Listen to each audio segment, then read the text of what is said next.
दोन आमदार आणि अधिकारी काटगावच्या डब्यात झाले गोल।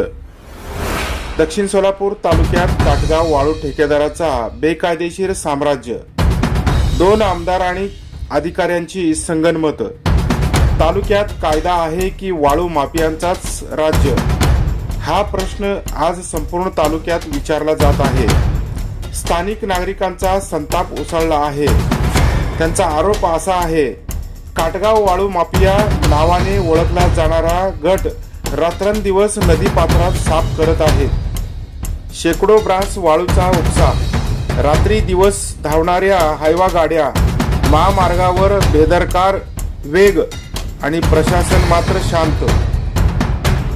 सर्वात धक्कादायक म्हणजे दोन आमदार आणि अधिकारी या सगळ्याकडे डोळेझाक करत असल्याचा गंभीर आरोप नागरिक करत आहेत। सामान्य नागरिकांचा दावा, खुलेआम दमदाटी केली जाते।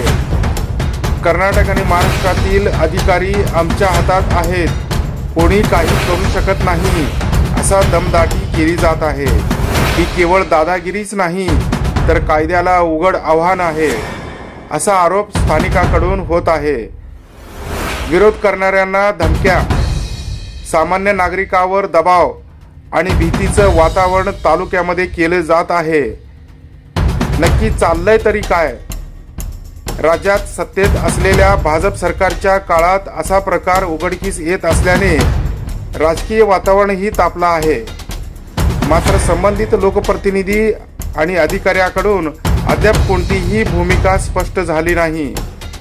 जनतेचा सवाल, तालुक्यामध्ये कायद्याचा धाक संपला आहे का?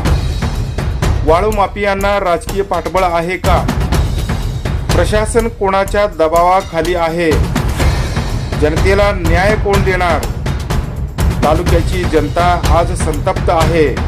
आता प्रशासन जागं होणार का की वाळू माफियांचंच साम्राज्य सुरू राहणार?